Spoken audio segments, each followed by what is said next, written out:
West of the Cascades, but we have one in the Portland area. That combination of the strong east winds and the cold Arctic air that is over us. Now, we had a few snow showers over the coast range. Those are pushing away, but look at the wind arrows. Just east winds all throughout the metro, even offshore. They bend around, follow the terrain up the Willamette Valley towards Eugene. Stays clear, though, overnight tonight, tomorrow, and even the first part of Saturday. And then we will be talking about snow yet again. Don't want anybody to be caught by surprise this time. So, very cold nights, teens and low 20s, wind chills in the teens and single digits. We will set record low temperatures the next 2 mornings. We set a record today with one of our temperatures. I'll get into all that a little bit later on. But again, we're watching the potential for snow Saturday night into Sunday morning. It's not the same situation that we just went through. We're not going to get a foot of snow, but some places may see 2-3 inches of snow before it turns to rain later in the day on Sundays to begin to warm up. Here are some of those snowfall totals that we had. Again, 10.8 at the airport, second snowiest on record. Washougal had 17 inches. Other areas, Durham just 2.5, Canby just 1.5 inches. So a wide variety in our snowfall totals. But again, it's not going to melt very quickly with these very cold temperatures, guys. All right, thank you, Matt. There were and are all kinds of strong feelings toward ODOT, PBOT, and TriMet today, with so many who were either stranded or had loved ones stranded asking those organizations, what were you doing? And you peppered our email inbox with your thoughts as well. David wrote, the governor needs to fire the head of ODOT. People are stuck on the I-5 and 84 because ODOT doesn't do their job. Took me 8 hours to drive from Tualatin to North Portland. And Chad chimed in as well after a PBOT representative blamed the forecast for the problems on the roads around town. Isn't it PBOT's responsibility to make sure our roads are safe? I'm so tired of PBOT making excuses for what is their primary job. No good, PBOT. Pull it together. Let's get right to Kylie Boshi live along I-405 tonight. Kyle, you talked with ODOT today. How are things out there now? Well, Laura, road crews spent much of the day trying to untangle this mess below us. You can see some of those vehicles still on the roadside out here. Crews are out using salt de-icer, sand, and plows to clear things up after a rough 24 hours. The Portland-Vancouver area is digging out after heavy snowfall created chaos on the roads. Dozens of cars are still littered along the side of the freeway. They were abandoned by drivers after being stuck in traffic for hours. Across the entire region, road crews worked to get highways moving again, but in many places there were still long delays. This stretch of Interstate 5 between Vancouver and Portland was at a standstill all morning. The road conditions are treacherous. You got to be careful. One of the biggest trouble spots was the I-5 ramp to I-84 East near the Lloyd District. A pair of semis were wedged together on this narrow, icy ramp. Traffic didn't move all night. So you've been here since? Been here since 12:30. In the morning? Yes. Truckers admit the treacherous conditions caught them off guard. What's ultimately the issue here? Nobody was prepared for it. And backups were compounded by drivers who abandoned their cars. It's not one thing, it's all others in there with it. One right after the next. The perfect storm, as they say. Yeah, perfect storm. But for many, the biggest issue was ODOT. They argue the state agency responsible for Oregon highways was slow to respond. You know, in different states, they're a little bit more coordinated. On Wednesday night, in the thick of the storm, most Portland area freeways came to a standstill. KGW's Catherine Cook was stuck in traffic along I-5 for more than 7 hours. My photographer and I could definitely use a bathroom break, maybe a good stretch and some food. With traffic snarled and no snowplow, sanders, or gravel trucks in sight, many drivers complained ODOT was to blame. If there was anybody on I-5, 84, or 205 that had any kind of life-threatening emergency, they probably would have died. There was no getting through that traffic at all. What do you say to those folks? Could ODOT have done better? We were hoping to do better than we did on that. We are down in staff right now. We can't get the roads cleared as quickly as we hope to because we're not at full staff. ODOT spokesperson Don Hamilton explained the storm moved fast and crews couldn't clear freeways. They were already clogged with stalled cars and semis. Mother Nature hits us hard sometimes, and we go with the tools as best we can, and sometimes Mother Nature wins, and in this case, Mother Nature won. Hamilton says crews worked overnight to clear the roads, but with this much snow and ice in freezing temperatures, it will take time to get freeways back up to speed. And back here live along I-405 in southwest Portland, the roadway looking much better, obviously, than last night. But don't be fooled out here. As Matt noted, we're sub-freezing. It's cold out here. Things may look fine, but these roads are definitely slick. Also worth noting in regards to ODOT and resources, they brought in extra folks and equipment from Central Oregon to help out in the Portland area. All right, thank you, Kyle. Of course, it wasn't just the interstate. So many roads around downtown were gridlocked for hours last night. And now PBOT is working around the clock to clear things up, clear out those priority roads. But the message remains tonight: stay off the roads if you don't need to be driving. Mike Benner picks up our team coverage in southwest Portland. We're at Southwest 21st and Salmon. We just watched several men get an SUV and trailer out of here. You'll notice the abandoned FedEx truck, the school bus, other vehicles as well. Scenes like this playing out all over Portland. At Northeast 41st and Wisteria, you'll find a great hill for sledding, but not for driving. We found several abandoned cars, even 2 Ridwell vans and a TriMet bus. And the driver of this pickup truck got stuck taking this guy to retrieve his car that he abandoned Wednesday night. And I had to leave my car. Fortunately, it was in somebody's driveway. Hope they don't tow it, but under these circumstances, I hope that they understand. Eric Zavala tells us he is frustrated, just as I'm sure the drivers of all of these abandoned cars on West Burnside would tell us. In fact, one did. Sky Frome says she was driving home from work when the storm hit. She ditched her car and walked. She says not because of her own shortcomings. I would say it was frustrating trying to drive around people who were just deciding to stop in the middle of the road instead of trying to move to the side. All right, here's another snapshot of what's happening in Portland. You'll notice the TriMet bus behind me. It's on the on-ramp from Everett to the Steel Bridge. It can't go anywhere, and here's why. There is a semi that is stuck right here, likely for hours. Next to the cab, you've got a sedan covered in snow. It hasn't moved in hours. And ahead of that, another truck. What a mess. We had hoped to ask PBOT officials about the mess, but nobody got back to us for an interview.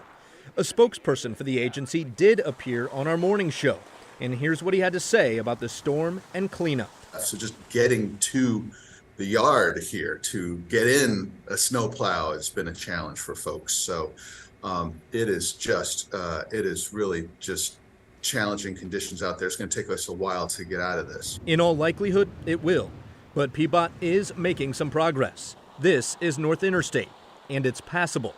A far cry from the scene at Northeast 41st and Wisteria, where Eric Zavala is preparing for life without a car. I probably won't see it till Monday, maybe, if that. The city commissioner who oversees PBOT is Mingus Mapps, and he released a statement calling the storm historical. He says that PBOT deployed plows, de-icers, and other vehicles, with the focus being the main arterials and emergency routes. He says while abandoned vehicles will be subject to tow and tow fees, he's asking PBOT not to issue fines for abandoned vehicles. I'm Mike Benner for KGW News. Thank you, Mike. And it wasn't just commuters that got stuck on Portland's roads last night. Roads that got blown in by blizzards. More than 100 TriMet bus drivers also found themselves stranded on the side of the road Wednesday evening. I know, I saw a lot of those buses. The system is still recovering tonight. Our Cale Williams is live in southwest Portland. So, Cale, tell us, how are things looking right now for TriMet? Well, they're looking a little bit better than they were yesterday, that's for sure. You know, the roads were a mess all over the metro area, with many drivers stuck in their cars for hours or even overnight, and TriMet was not immune. You know, Portland never does well with winter weather, but the folks at TriMet told me that the timing of the storm didn't do them any favors. So the storm blew through on Wednesday at really the worst possible time. It started coming through early afternoon, and then it really hit hard during rush hour. That's TriMet spokesman Tyler Graff.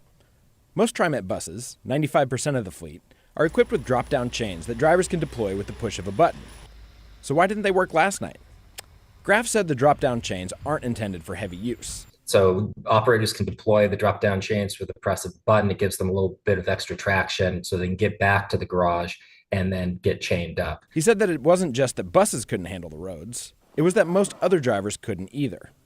Buses got stuck behind pileups, and MAX trains were delayed when cars got stuck on the tracks. Our buses use the same roads as every other auto out there, and it was just gridlock. Jorge Gutierrez said he waited for a bus downtown last night for an hour before deciding to walk the more than 20 blocks to his house. And yesterday was hell because all the city was like a stop for this. The system was still recovering Thursday, with 18 bus routes suspended as of this morning. Officials have been telling the public to avoid driving if they can.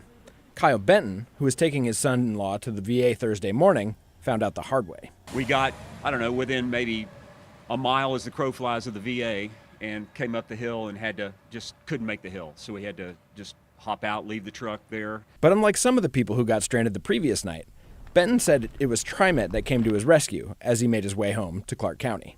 Luckily, the great public transportation system serving us here, and we got going to get to here and get across the river back to Vancouver and get warm. Now, Graf told me that as long as this wet, sticky, slippery stuff remains on the ground, that we are likely to see residual delays to both buses and trains. He said that anyone looking to catch one should head to trimet.org for real-time updates on their schedule. Back to you in the studio. All right, thank you, Kyle. You know, many schools have already canceled classes for Friday. That includes Portland, Beaverton, Hillsborough, and Vancouver. It's another snow day for you. You can check out the full listings on KGW.com. I don't think the kids are too disappointed about that when this storm took out power to several thousand families last night, though it certainly wasn't as widespread as you remember that last ice storm we had. Right now, PGE reports about 1,800 outages. Pacific Power has around 2,700, with around half of those in the Lincoln City area. And Clark County Public Utilities reports all of their customers now have the lights back on. That's good news. Yeah, that is great. Still to come, we focused a lot on drivers and transportation, but what about all the people living on our streets? We tagged along with outreach workers today to find out what's being done. But first, check out this view from our Drive 8 on I-205 as our crew checks out the streets around the city.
It is cold outside. We all know that, of course. But if you're trying to live outside tonight, it's one of those times where it could actually be deadly. In fact, Multnomah County tells us they do think that someone basically froze to death last night. But all the shelters are open and not turning anyone away, which made us wonder what sort of outreach is going on to find the people who refuse to go inside. Kevin Dahlgren is a homeless outreach worker in Gresham. He's so passionate about helping people get off the street that he also talks with campers in Portland on his own time.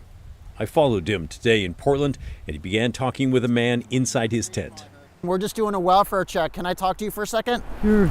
So my name's Kevin. My name's Jolly Roger. Your name? Okay, it's a good name. The man said he's 70 years old, had 3 minor strokes last year, and uses a wheelchair. He also has a bad hip. He's about 2 blocks from the outside-in clinic where he gets his medical care. Kevin wants to know why he's not been able to get into more stable shelter. You getting off the streets should not be that difficult. I'm kind of shocked you're out here. Well, I don't know what to do.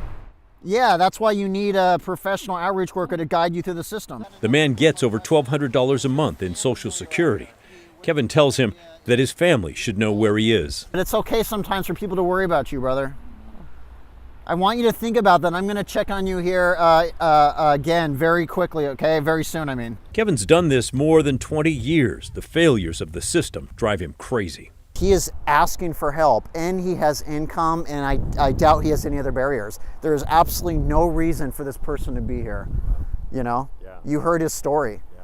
He loves his family, he hates his situation, and he also said he's hungry. And I hear that a lot. Next, he checks on a couple living a few tents away. They're named Olivia and Julio. They tell him they'd like to get into a couples shelter, but the wait list is long, and they do not have any ID. Actually, that sounds like a barrier then. Your IDs are stolen, you get IDs back, everything's going to get easier. Because A, you get food stamps, and B, then you can start applying for work and also housing and all the other stuff. So then the question is, who's helping you with ID? Who is offered? Because that's a very normal type resource out here to be offered. It sounds like they haven't offered it to you. He offers to help connect them with someone who will help. He also promises to make a run to the store and bring them coffee. He'll get some for Jolly Roger, too. In the meantime, we'll check in with another outreach worker. We're going out and we're trying to check on everybody so that if they do change their mind, we can get them transported as quickly as possible. This is Mike Backman doing outreach in Beaverton for the city. Near the library, he spots a man he's talked with before. His name is Mirak. He tells him his boots are soaking wet. If they've got some shoes that'll fit you, throw 2 of those hand warmers in there, stuff it in the bottom of your sleeping bag or something like that. Yeah. Let them try and dry out a little bit. Absolutely. But really, man, if it gets bad, we got to get inside. You know what I'm saying? This is not the worst of it. It's going to get down to like wind chills in like single digits tonight. Single digits? I heard it was going to be almost a 19 now. Yeah, but wind chill, man. Back near Outside In, we finally get to see Jolly Roger. Kevin came through with his promise for coffee. He's also promising to return and do whatever he can to get the 70-year-old and the couple next door off the street and into some place that is safe and warm. So good to see those outreach workers out there because it is frigid. Oh, he's doing great work, and it's just so shocking to see that 70-year-old man out there. A whole nother perspective on what this storm meant for folks living on the street. Really dangerous. And even more dangerous tonight, tomorrow night, because it's going to be even colder than it was last night, too. So the snow, believe it or not, has a bit of an insulating effect and kept temperatures a little bit warmer last night. But the clear sky tonight, we're headed for the teens, and it's windy, too. There's Portland right now. Traffic moving, it looks like, on I-5 southbound, which is good to see. 27 degrees, but it's going to drop like a rock. Now, the airport being so windy, temperatures there will stay a little bit elevated. That east wind at 25, while it makes the wind chill very low, it keeps the actual air temperature a little bit warmer because of mixing from the wind. Yet, we have a wind chill advisory over the Portland area. We don't see this very often, but we have it now. And then throughout the Cascades, of course, and much of eastern Oregon. Snow totals for you. There was a wide range with this, in part because if you recall yesterday afternoon as the snow was flying and piling up in East Portland and up in Clark County, it was still a rain-snow mix or even rain in points south. So Salem only 2 inches, Canby only 1.5 inches, but Washougal had nearly 1.5 feet, 17 inches there. Portland Airport 10.8 inches officially, and many reports of 10 to 12 inches of snow on the east side of town out through Gresham, Fairview, and up into Clark County. And then the coast ended up with 10 inches of snow, not because of the snow that we were getting last night. They really weren't getting much at that time. There was the secondary band that developed in the early morning hours between 1 and 4 a.m. and hit the coast with a lot of snow there. So how does our snowfall rank? It ranks high on the list of Portland's greatest snowfalls ever. The snowiest, we mentioned this earlier, back in 1943 with 14.4 inches, January 21st. Yesterday ranks number 2, 10.8 inches. Third place, January of 1956. Fourth place, December of 1964. And we don't get into, more recent times, say in the last 15 years, until seventh place, and that was snow, what do we call that one? Arctic blast in 2008 when the airport had 7 inches of snow, but downtown had more like 1.5 feet. So again, it's interesting. All these dates, except for this year, are way back in the 50s and 40s and 60s, and also notably earlier in the year. We don't see anything in late February on the list at all. And the next one in recent times is, I believe, 10th place in 2017 when we made the list, but that was back in 2017, also in January. So super interesting historical perspective on our snowfall from yesterday. Okay, the other records that I'm following, we had a record cold high temperature today of only 31, blowing the old one out of the water. It was like 38 or 39. And as I mentioned, it's going to get colder tonight and tomorrow night. The record lows for tonight and let's say Friday morning and Saturday morning, respectively, 25 and 23. Okay, both of those will fall as we're headed for the teens, or at least down to about 20. So I think both of those will fall. And then if you look at what we had today with that high of 31, it's the second coldest day so late in the season. The only time we had a day after February 16th colder than today, or as cold as today, was back in 1960 on the 3rd of March. We had a high of only 29. So again, historical in many ways as we look at what was happening last night and through tonight and today. Still some snow showers to the northwest of Eugene, but those will end tonight, and we are clearing off and don't have any snow coming our way for a while as our storm system moves south off the coast. The reason this was so poorly forecast, myself included, is that this thing stalled, and it was a very small scale feature, which means the guidance, the models don't pick up on it very well. And it was a close call, snow versus rain anyway. Only a couple degrees makes a big difference. So that's why we have the snowfall. This is finally moving away. It just parked itself near Astoria for several hours. This is where it is now. It's still relatively close, but far enough away that we're not getting snow. That moves off. We clear off. Tomorrow's going to be a beautiful bluebird day. Saturday will start that way, but then it ends snowy. We get more snow coming in late Saturday night and into Sunday morning. Now, this is a different setup compared to what we just had happen yesterday and last night. So it should turn to rain as we pick up a south wind, but those east winds are stubborn, so I'm not going to give up on them yet, which is why I think we're going to be looking at a couple of inches of snow Saturday night and into Sunday morning before it does turn to rain. And in fact, some of our guidance showing about 1.5 inches to 3 inches across the metro area by 8 a.m. on Sunday. So be prepared to get more snow Saturday night and Sunday. And the relatively cold pattern continues. Snow to rain Sunday, but then another system coming our way as we go to Monday and Tuesday. That's still cold, not as cold as what we have right now, and then finally warmer and drier towards the middle of next week. We will all be ready for that. 27 right now, freezing level. Got up off the ground a little bit today as measured by the Salem weather balloon, but it's back to sea level already. Wind chill advisory continues till noon. Clear, cold, and windy. Low at 18, then a high of 35 tomorrow, so a little bit warmer than today. And then finally 40 on Saturday, so that should turn the snow to rain, and we'll slush it out and begin to melt the roads. But boy, February is not going down without a fight. Certainly one for the record books in many ways. Many ways. Thank you, Matt. Still to come here on the news at 6 o'clock. The roads, we showed you, they were atrocious. And there are plenty of issues at PDX, too. We'll show you how people found ways to pass the time after delays and cancellations. But first, check out this view from live ODOT cameras on I-84 near the I-5 interchange. You can see traffic moving along just fine through there right now, but still a good amount of ice on the road.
Big board. Flight Aware reports there have been nearly 200 cancellations and about 100 delays at PDX today. The Port of Portland urges you to check with your airline before going out to PDX. There is red bleeding all over that board. Holy cow. We're seeing firsthand the challenges people were up against last night and then again this morning on their way to the airport. Stephen Redlin caught up with travelers and how they plan to get where they're trying to get to. We had a 10:30 p.m. flight out, so I gave myself 5 hours to get here because I like to be relaxed. I got like 20 minutes from the airport and shut down, stopped. I was there for 10 hours. I was still on the highway at 2. So it was an excellent time for me to like catch up on chess, stuff like that. What I do is actually watch grandmasters play chess and sleeping, napping. And it's just, you just gotta just say, hey, you know, it is what it is. I said I'm gonna come over with the news guy. They're excellent at what they do. They took second in state at the state competition. And they worked really, really hard, and they just want to get to nationals to compete. The trip has been canceled due to the weather, so we are just trying to get down to California, to Anaheim, so they can compete tomorrow at 3. There's like 30 of us. It's very, very big deal. Very big deal. We are Westland! They're in between getting their bags off the original flight. We're just trying to make it and pull it together. There are 22 teams in our division, and we have a great shot at getting top 7 and moving on to day 2 this year. You know, it's a little stressful, but we're very optimistic. We're good at, you know, modifying and turning around. I will let you know. We really want to get down there so that we can show everyone we're the best in the country. Westland! We deserve to take home number 1. Westland! Oh, I hope they got I hope they made it. Yeah, They deserve it. It's done at Disneyland. I've been there when it's happening. It's so fun to see. Oh, well, let's just hope that we'll cheer them on. Well, that's all the time we have at 6. But stick around because our weather coverage continues in just a few minutes, and we'll leave you with a live look from our Drive 8 camera. Looks pretty slick out there. Take it easy out there.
This is KGW News at 6:30. If you do not need to travel today, please do not travel. Your safety is our #1 priority, and some people do need to travel. So if you don't, please stay home. That's the message from Oregon Governor Tina Kotek tonight, urging residents to stay home if at all possible. The governor says state and regional resources are working around the clock to help people impacted by the storm. But a lot of people were caught off guard and were stranded by the storm away from home. Our team coverage continues now with Tim Gordon live in downtown. Tim, the hotel's filled up quick. Hey, Pat, yeah, they certainly did. In fact, I think they're pretty much full again tonight. You know, this truly is an emergency for a lot of people. So hotels like Hotel Vance here in downtown, you know, their rooms filled up and they kept helping people anyway. The Hotel Vance, and this is, was it Columbia and Broadway? Yeah, it was just the one that was available. This relatively new hotel in downtown Portland had some of the last rooms available. Yeah. And Sally Coulter got one of them. Her car broke down Wednesday night a mile away. When I got here, I was wet and cold, and I had to wait a little while for my room, but once I got it, I was very, very, very grateful. Yeah. Same story for a young man working for a moving company whose 22-foot truck could go no further in the snowstorm. Box truck stays for today. Tomorrow it'll be better. He and his boss hiked 1.5 miles to get here. It was pretty crazy. We had to go uphill, downhill. We saw all kinds of cars stranded everywhere. People were just leaving their cars and just walking. An awful, chaotic night on the roads. Hotel rooms a welcome relief for those who could get them. After Hotel Vance sold out, they let people stay warm and dry in the lobby. Others did the same. Now, full disclosure, I was someone looking for a room. After midnight last night, I felt I couldn't get home safely from work. So I stopped at this Holiday Inn Express off Northwest Vaughn. And what I found was they were out of rooms, but not out of hospitality. People were like yourself coming and such like that looking for rooms, so we did our best to accommodate them, but we didn't have rooms at the inn. So hotel GM Dave Forney says his people took the initiative. We had people sleeping in every corner here with pillows, and then we had people here. Like longtime head housekeeper Nanette Sutherland, who jumped into action and got those without a room pillows and blankets, and in the morning a hot meal. Oh my goodness, I tried to get home for 9 hours. Appreciated by many, like Amy Donenworth, who slept in the lobby instead of at home in Beaverton. And the most important thing is that they were so kind. So kind. Yeah, I was so grateful.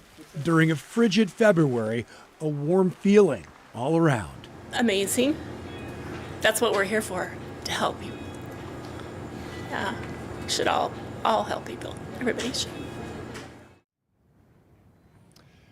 Yeah, that's for sure. You know, I just want to full disclosure here, despite the wonderful offer and the great people at that hotel, I ended up back at the station, a wonderful room at the KGW studios, a dark room with a couch on the floor, and I was very comfortable. So that's how I handled last night. Tonight I'm going to try and get home, guys. We're going to give it a run. Back to you. Well, their kindness is really heartwarming to see, and I hope you get to be safe and warm in your own bed tonight, Tim. There are a lot of people, though, on the streets, and we want to see them get into shelters. As Matt's going to tell us, it's getting down into the teens tonight, really dangerous. There are 3 severe weather shelters open right now in Portland for anyone who needs a safe place to spend the night. The Arbor Lodge on the corner of North Lombard and Denver, the Salvation Army Moore Street Gym on North Williams, and the East Portland Community Center, that's on Southeast 106th. 3 others will open tonight at 8 o'clock. No one will be turned away. There are more warming shelters located throughout the state. Call 211 for the closest location to you or to get transportation there. There's also a growing list of school districts that have started canceling classes for tomorrow. Lots of folks going to have school with snow days instead. It includes Portland Public, Vancouver Public, Beaverton, Gresham, Barlow, and Hillsborough. The full list is posted right now on kgw.com. And we're in for some dangerously cold temperatures tonight. Matt, I think I heard you say the wind chill was already at like 12 degrees or something? It's been there, yeah, pretty much all day long in the Portland area. And in the places where the wind stays up, the temperature stays high, but the wind chill is low. So there's really no winning anywhere in the metro area. It's just going to be downright cold. Outside right now, over our snowy city, it's 27 degrees, but that's at the airport. Away from the wind where it's not as windy, the temperature is already dropping into the low 20s. Here are the current wind chills, though, Laurel. 12 in Hillsborough, 12 in Portland, 15 Aurora, McMinnville 17. So even though the temperatures are in the 20s, which is cold enough, the wind chills are all in the teens, and they're going to stay down there, and the temperatures will match in some places by tomorrow morning. Eastern Oregon seeing temperatures, or wind chills rather, in the single digits, and Sun River now checking in with a wind chill of -12. There's been so much going on in the valleys. I haven't mentioned much about the mountains, but the high temperatures there, just the temperature, not the wind chill, up on Mount Hood, the ski areas, were in the single digits, like 5-6 degrees, so brutally cold up in the Cascades. We don't see a wind chill advisory west of the Cascades very often, but we have one now in the Portland area because of that combination of the east wind and the cold air that's in place. And this is our forecast for the wind. It just keeps pouring through the gorge, over the Cascades, up the Willamette Valley, and then well offshore too, as it's chasing that area of low pressure that produced all of our snow yesterday, which was parked, by the way, near Astoria for several hours. I mean, that thing just stalled out, which is why we had the heavy snowfall that we did. So to sum it up, very cold the next couple of nights, record lows in the teens or even low 20s. Either way, it won't matter. It's going to be super cold. Wind chills in the teens and single digits, as we saw. And then we've got snow again coming our way late Saturday night and into Sunday. This is different than what we did last night. It's a different setup, but still, we may see a few inches before we switch to rain. And we'll talk more about that later, guys. Okay, we'll see you in a few minutes. Thank you, Matt. And for many Clark County commuters, it was a crawl getting over the interstate bridge and onto I-5 into Portland. Devin Haskins was one of those drivers and shares his journey into work today. Stuck for hours, 4 hours that is. This picture taken at 3:30 in the morning on I-5 heading southbound. This one just after 4 and another after 5. That's even my hood raised and getting jumped on the freeway after I turned off my engine but left the key on. At 6 a.m., movement. What I hoped was the end came to a stop again. This was the story for hundreds of others just like me, stuck on I-5 heading south with nowhere to go. Fernando Cisnero, stuck for more than 2 hours this morning, made me realize I was one of the lucky ones. Yesterday I got stuck for about 7.5, 8 hours going home. And then today I thought if I left a little earlier, it wouldn't be as bad, but I live 5 minutes from here. Desperate times call for desperate measures. This woman abandoned her car, but started walking back to it after some movement in traffic. At the Going Street on-ramp, these cars are heading the wrong direction.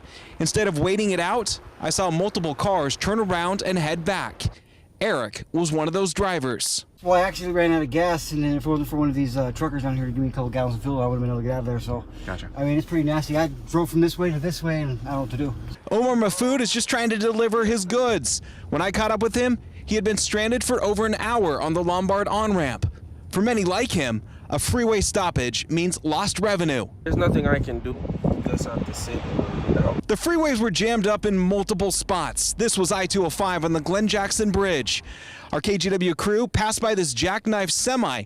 Just part of the problem, making travel on freeways very difficult today and last night.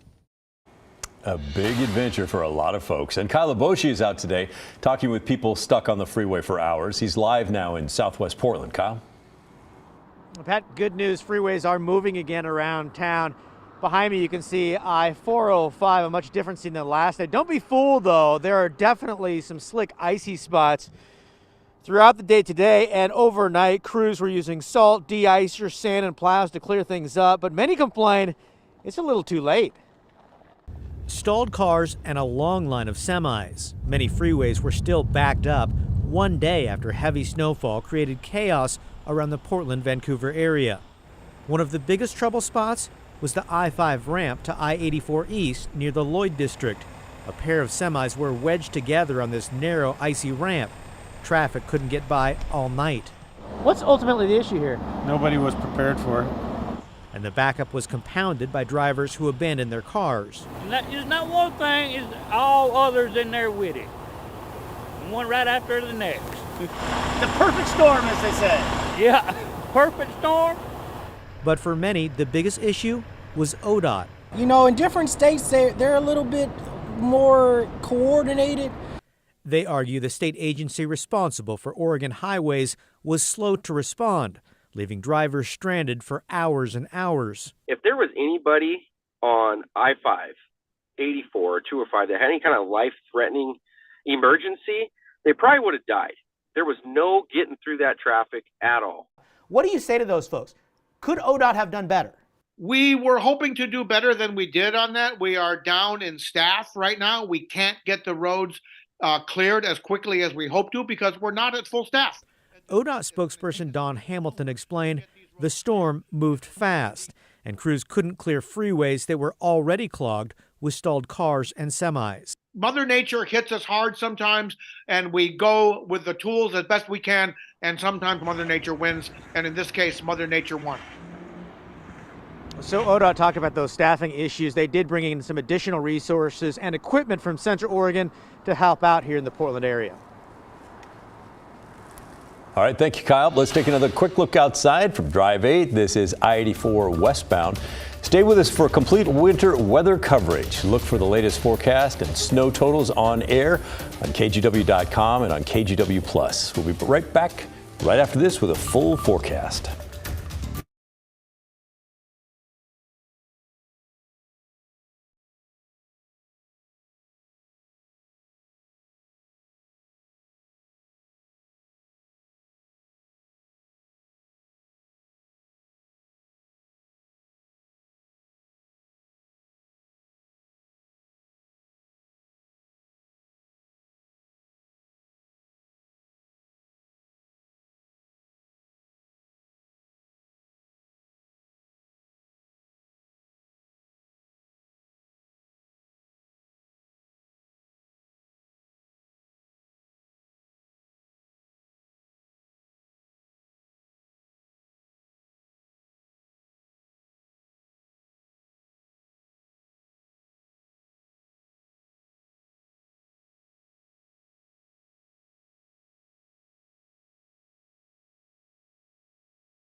High school wrestling delays to stalling travel for the Portland Trailblazers last night. Orlando Sanchez is in the newsroom with the latest on that. Orlando? Yes, Laurel, we all felt the wrath the past 24 hours, and the weather is impacting weekend plans too. The Portland Timbers season opener has been postponed until Monday night.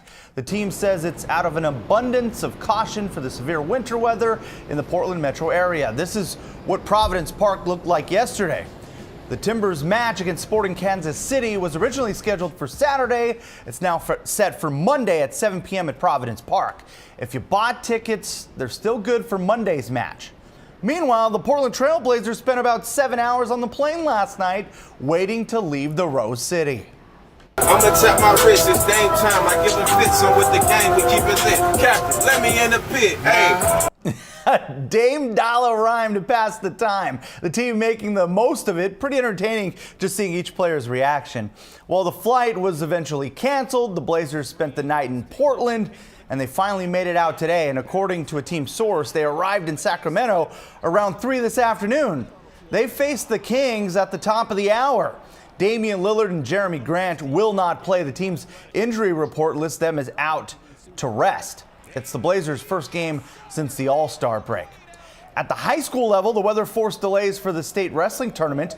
The Oregon Schools Activity Association announced Class 4A through 1A boys and girls will be a one-day event Friday at Veterans Memorial Coliseum. While Class 5A and 6A boys and girls state wrestling will be Saturday and Sunday. There are several sporting events still on the schedule, though. The Portland State women's basketball team moved its game back an hour. They'll host Montana tonight at 7. They're encouraging fans to stay home and just watch on ESPN+. The Oregon and Oregon State women's basketball teams also have home games tonight at 7. Laurel?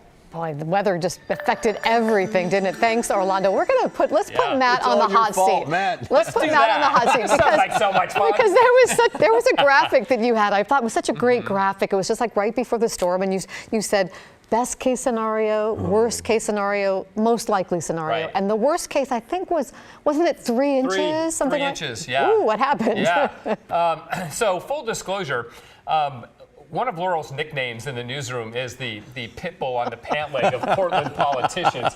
And right now, she's the pit bull on the pant leg of the Portland prognosticators of weather. Fair, though, fair. That's game. So what happened is this was a very small scale feature, and it stalled. I mean, it literally just stopped moving. Had it kept moving, it would have pulled the heavy snow away with it, and it didn't do that. Even as late as yesterday morning, as I was looking at things, I'm like, okay.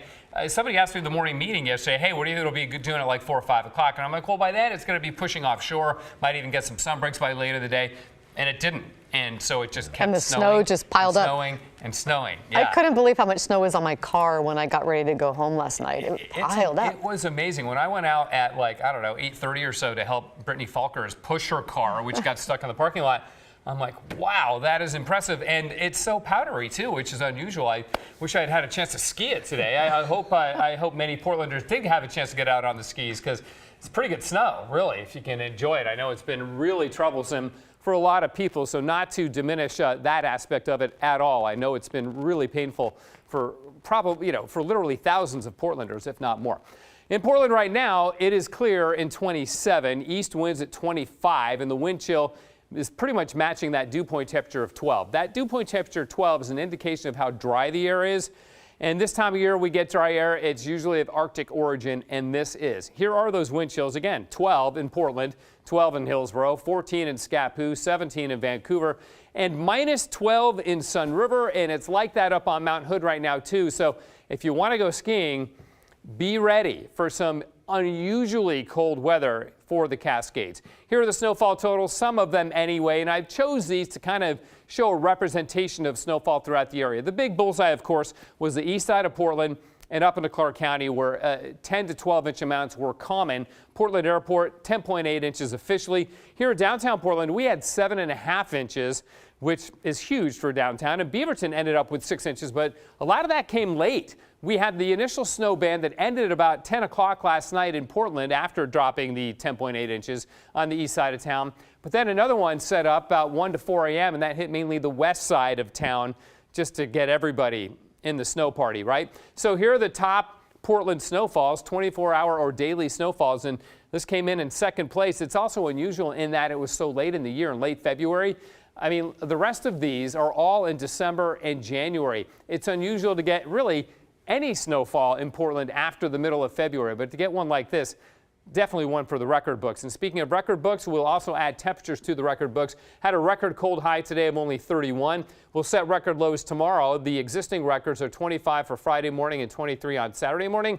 Those are going to fall, especially tomorrow's a no-brainer. We're almost at 25 right now, right? Some snow showers left over, but they're ending, and they're northwest of Eugene, heading offshore, not heading towards us. This is the storm system. It's still, on the map here. It's not that far away, but it's finally spinning south. We thought it would be in this position like maybe 24 hours ago, or at least say 18 hours ago, but it's moving south into California, which is also getting super cold and snowy weather. There are blizzard warnings in the mountains near Los Angeles and the southern and central Sierra.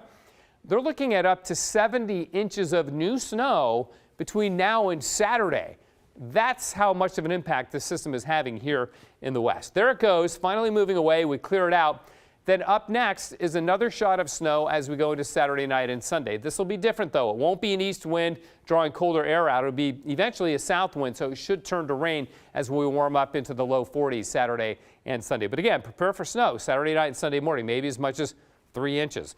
27 degrees right now. The freezing level is at sea level, basically. Okay. Wind chill advisory until noon tomorrow. Clear, cold, and windy. Morning low of 18, then high of 35, then 40 Saturday, 42 Sunday, and finally a warm, dry day, maybe Wednesday next week. We're back after this.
Everybody ends up. When schools made the call to cancel and the sun came up, you knew it was coming.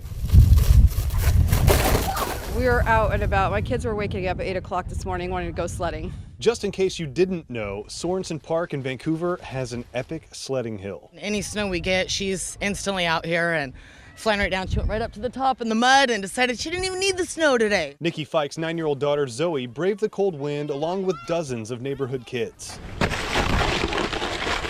The constant up and down turned most of the snow into mud. But do you think these kids cared? You don't wish you were in school? Yeah, I don't. Were you guys upset when you learned that school was canceled? No. We were excited. We were like, yay! No, not really. All right, where's my award for dumbest question?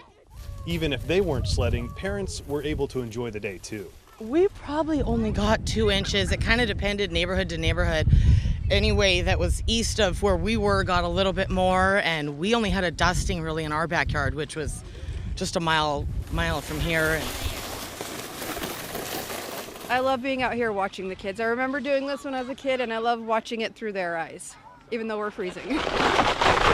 All day, I love the snow. I just sat and watched it all day yesterday and kind of got nothing done, so this is fun for me. I mean, we're cold, but I'll deal with it. With another day of school closures coming on Friday, hang on to your sleds, kids. A great way to slide into the weekend. In Vancouver, John Goodwin, KGW News. Let's slide into the weekend, Pat. I love that. It looks like so much fun. We have a lot more snow coverage for you just ahead, so stick around.